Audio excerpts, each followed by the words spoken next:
नीट 2018 ज्या विद्यार्थ्यांनी entrance exam दिलेली त्या विद्यार्थ्यांसाठी सर्वात महत्त्वाची सूचना. बऱ्याच विद्यार्थ्यांनी विचारलेलं होतं की नीटची जी सेकंड सिलेक्शन लिस्ट आहे ती केव्हा डिक्लेअर होणार आहे, त्या संदर्भात आपल्याला ही माहिती पाहायची आहे. त्या नीटची जी महाराष्ट्र गव्हर्नमेंट स्टेटची जी वेबसाईट आहे www.dmer.org या वेबसाईटवरती एक नोटिफिकेशन आलेलं आहे, म्हणजे एक नोटीस तिथे ब्लिंक होते आहे. तर ती नोटीस आपण बघणार आहोत. NEET UG 2018 second selection list will be published after surrender all India vacant seats to Maharashtra state quota. याचा अर्थ असा की जी सेकंड सिलेक्शन लिस्ट आहे ती पब्लिश होणार आहे केव्हा, जेव्हा ऑल इंडिया जे व्हॅकंट सीट आहे, ऑल इंडियाची जी सर्व प्रक्रिया MCC.nic या वेबसाईटवरनं होत असते.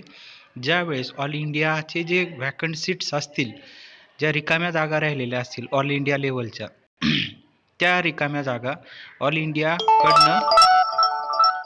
इंडियाकडनं महाराष्ट्र स्टेटला त्या ट्रान्सफर केल्या जातात व्हॅकंट सीट्स. आणि मग महाराष्ट्र स्टेट आपल्या स्टेट कोट्यामध्ये त्या जागा त्या विद्यार्थ्यांना त्या पद्धतीने त्या भरून घेणार आहे.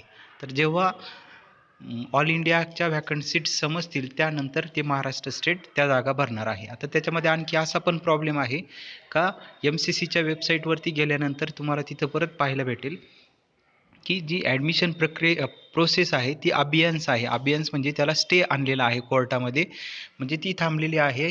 मग आता ती कॅन्सल होते की इतर सर्व प्रश्न त्याच्यावरती निर्माण झालेले आहे. तर अशा पद्धतीने आता सर्वात महत्त्वाचं की सेकंड सिलेक्शन लिस्ट केव्हा लागणार आहे, तर त्यासाठी रेग्युलर तुम्ही वेबसाईट जी आहे दररोजच्या दररोज वेबसाईटवरती अपडेट पाहत राहा. इतर कुणाचेही काही माहिती ऐकू नका, कुणाच्याही अफवांना बळी पडू नका. आणि ज्या लेटेस्ट अपडेट आहे त्या लेटेस्ट अपडेट तुम्हाला आपल्या यूट्यूब चॅनलवरती पण पाहायला भेटतील. आणि ही जी माहिती आहे ही माहिती आणखी ज्या विद्यार्थ्यांना गरज आहे या माहितीची त्यांच्यापर्यंत जास्तीत जास्त पोचवा, कारण ते कोणत्याही अफवांना बळी पडणार नाही. धन्यवाद.